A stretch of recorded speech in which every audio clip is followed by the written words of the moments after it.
Hello, health champions. Today we're going to talk about a new study on intermittent fasting that talks about some amazing benefits. Coming right up. Hello, I'm Dr. Ekberg. I'm a holistic doctor and a former Olympic decathlete. And if you want to truly master health by understanding how the body really works, make sure you subscribe and hit that notification bell so you don't miss anything. Today I'm going to talk about something really exciting. It's a new study on intermittent fasting, and what's so exciting is that this was published in the New England Journal of Medicine. This is one of the most prestigious medical journals in the world, and it has to be basically bulletproof and watertight in order to get published in that journal. They look at it, they critique it, they dissect it, and if they find any flaw or any lack of proper reasoning, then they don't get published in there. So this is exciting because it's something that people are going to pay attention to. It's something that's going to move intermittent fasting in a huge step in the right direction toward mainstream medicine and towards mainstream health thinking and dietary thinking. So they start by bringing up an interesting point that they have done a lot of studies in the past on caloric restriction. And they have shown very, very clearly that there's a significant increase in lifespan if you restrict calories. But they weren't really sure about what the mechanism was. They thought that it had to do with weight loss or with reduced radical activity, free radical activity. But what they're pointing out here is that, for example, as their first example, we give them their whole food allotment for the day. They're going to eat that in the first few hours, which means that these rats are then going to be fasting for about 20 hours. So they're really doing intermittent fasting more than they're doing calorie restriction. So in this study where they're going through everything, they have shown that many of the health benefits of intermittent fasting are not simply the result of reduced free radical production or weight loss, but instead it's adaptive cellular responses. And there are three things: that intermittent fasting improves glucose regulation, it increases stress resistance, and it suppresses inflammation.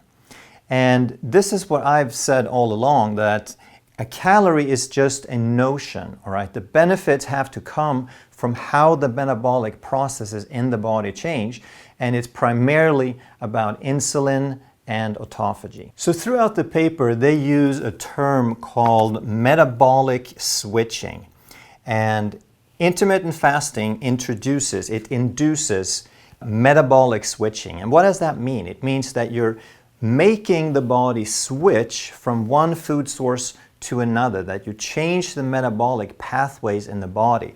And this is because of what we also know as feast or famine. And they're explaining that after meals, glucose is used for energy, because now we have a surplus, so then glucose is the main fuel. However, while glucose is used for energy, fat is stored in adipose tissue as triglycerides. And that's during the feast. Then during famine, now we have periods of fasting. Now triglycerides are broken down to fatty acids and glycerol, and now we can use those for energy. So it's the switching, it's going back and forth from storing to retrieving. And I want to think about this when we have an excess, we have insulin dominance, and we are storing.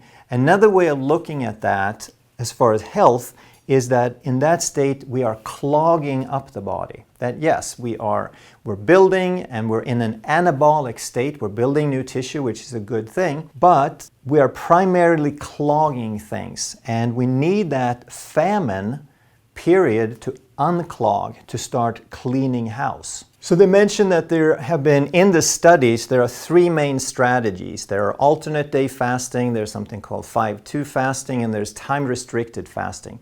But it doesn't really matter what you do as long as you have some form of feast and famine, that there's a period where you are feeding less so that the body is forced to start retrieving, to start cleaning and unclogging. Next, they talk about intermittent fasting and what they call stress resistance. And this is one of the main mechanisms by which intermittent fasting has its benefits.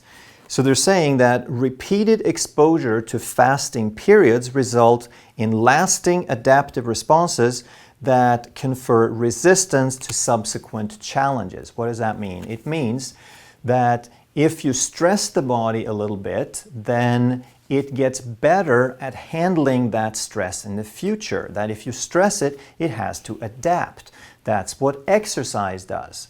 Exercise does not build you up. Exercise breaks you down. It's a stress, and then your body responds. It has an adaptive response, and it becomes stronger so that it can handle it better next time. So if we do this on a regular basis, the body gets better and better and better at this metabolic switching and at handling these challenges. And these adaptive responses, they consist of increased expression of antioxidant defenses, increased DNA repair, increased protein quality control. It results in mitochondrial biogenesis, meaning the body makes more of the mitochondria. That's the powerhouse, the little inclusions in your cells that produce the vast majority of your energy. So the body starts breaking down the bad and rusty ones, and they're increasing the production of good new ones. And lastly, it downregulates inflammation. So these are some major changes that help the body handle stress better. And this is something that builds up over time, and that over time gets inherited in future generations. And on that topic, they end up saying, these pathways are untapped or suppressed in people who overeat and are sedentary. So we are designed for this metabolic switching, and we're designed to move. Those are necessities. They're not optional anymore. So what they're saying basically is sedentary living is dangerous, and if you start understanding the benefits of intermittent fasting, what they're really telling you is 3 meals a day plus snacks is dangerous. All right? It is not natural. It's unnatural for the body to have that many meals, to have that consistent a food supply. So number 4, they're talking about lifespan, and this is one of the most studied benefits. The evidence is very strong that intermittent fasting and calorie restriction, by making the body have periods of famine where it starts unclogging and cleaning, it is extremely beneficial, and it is proven to extend life. Animals and humans will live longer if we have a period of restriction of food. But then they go further and say that there's more to it than just what appears at the surface. So there's a lot of bonuses. And they quote one study where they say, intermittent fasting seems to confer health benefits to a greater extent that can be attributed to just a reduction in calorie intake. So in one study, they had one group of women do a 5-2 intermittent fasting, and another group did a 25% calorie restriction, but no specific time restriction on their intake.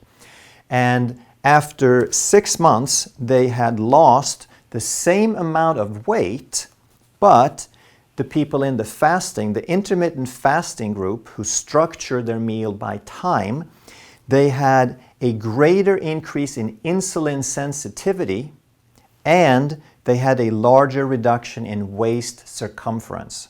Okay? They reversed insulin resistance, and they reduced their belly fat more, even though they had the same weight loss. So in other words, they got much healthier. Their likelihood to get metabolic syndrome and these degenerative diseases were much lower, even though they had lost the same amount of weight. So when you eat is just as important as how much or what you eat.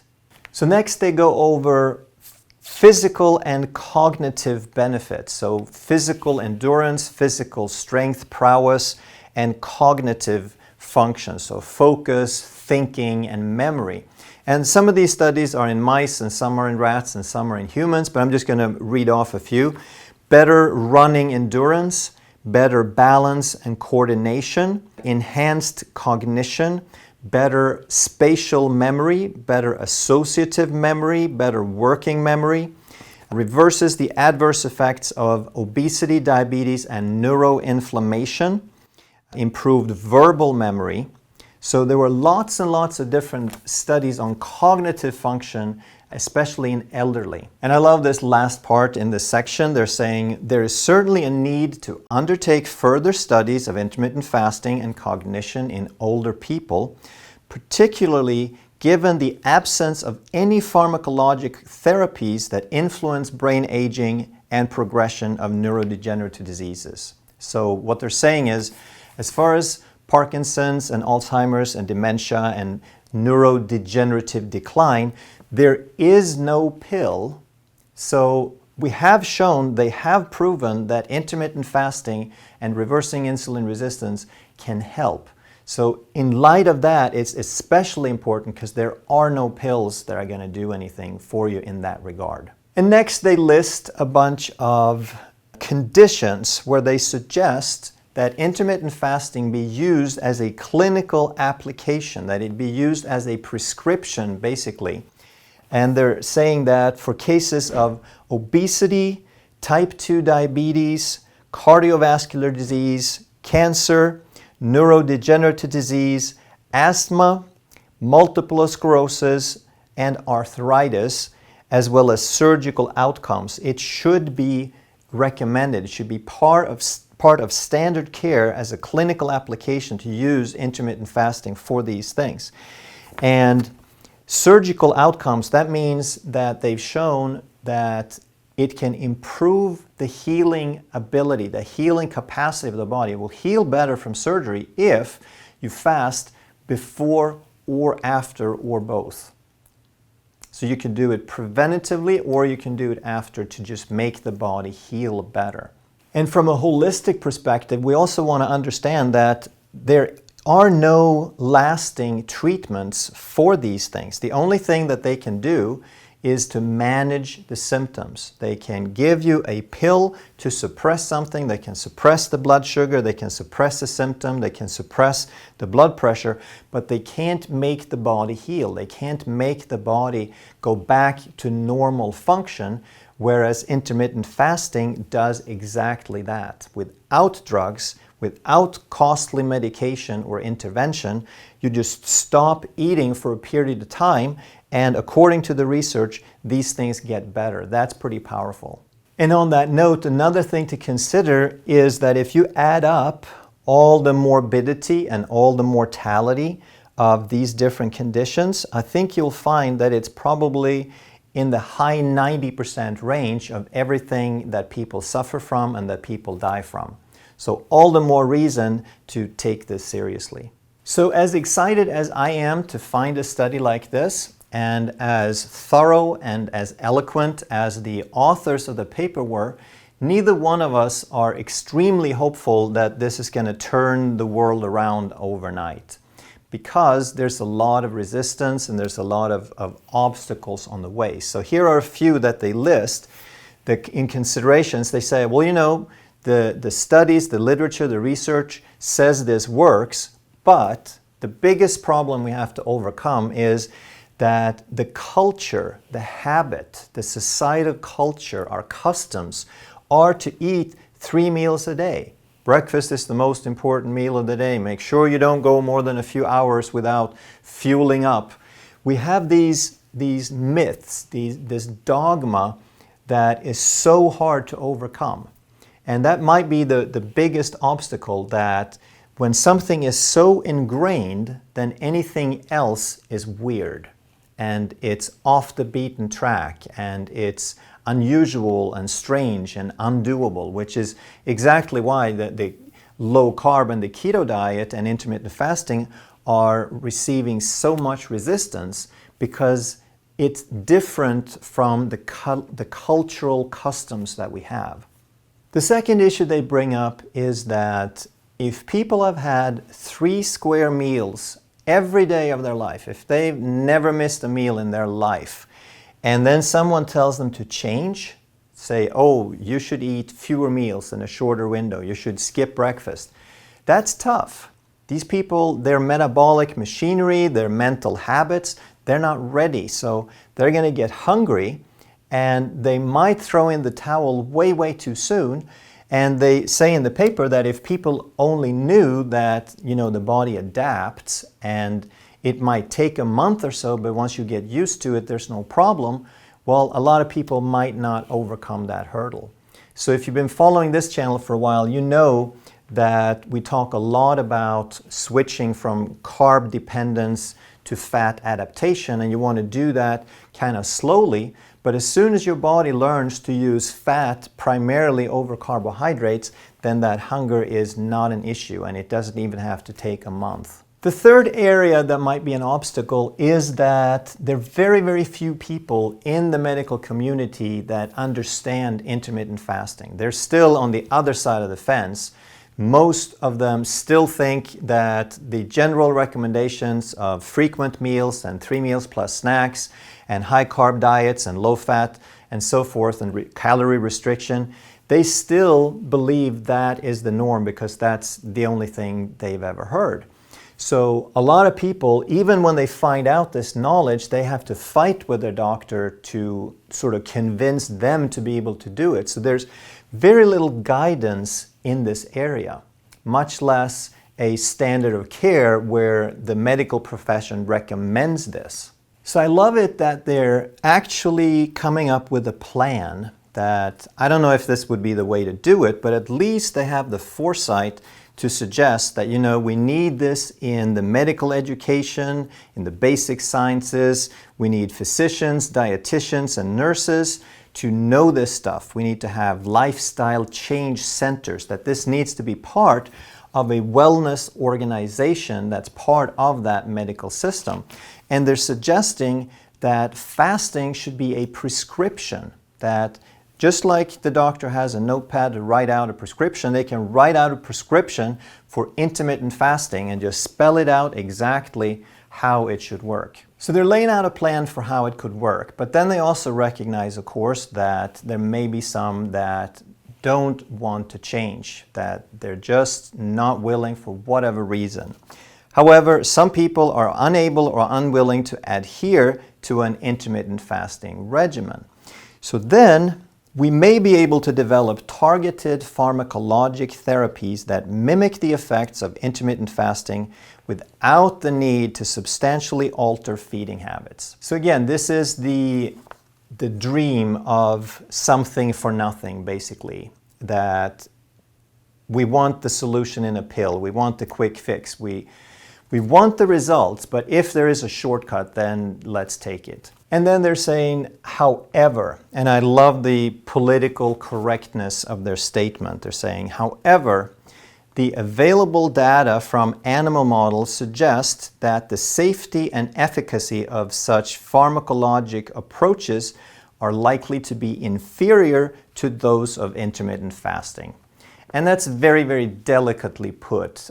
Depending on the forum, I might not be quite so delicate. What they're really saying is the safety. That means that any time that you push a chemical into a system and you use that chemical to alter the body's behavior, there's something called side effects. Okay, that's the safety he's talking about. And there will always be side effect when you try to do things like that. And then he's talking about the efficacy, meaning how well will it work. So you may be able to get some short-term benefits, you might be able to alter the body's behavior, but in the long run, there is no chemical that can restore the body to its original function, to restore the activities and the signals and the integrity that's supposed to be there. There is no chemical that can do that. So an analogy that I like is if you have a lake, a polluted lake, and there's a bunch of fish living in the lake, and the fish are getting sick from man-made chemicals, then would anybody think it's a good idea to clean up the lake by adding more man-made chemicals, or do we need to find a way to restore the lake to its original purity? Right? That's what we're talking about here, that a pharmacologic approach may be able to mimic some of these behaviors, but they're not actually going to clean up the lake doing that. Whereas if you go with nature, if you use the natural mechanisms that are already in place, then nature has a way to figure it out. So I have no illusion that this is going to be a major part of the next government guidelines for health, for dietary advice. And don't wait for the medical doctors or the healthcare system to embrace this before you have a go at it, all right? This is the proof that it works, so put it to good use. If you enjoyed this video, make sure that you check out that one. And thanks so much for watching. I'll see you in the next video.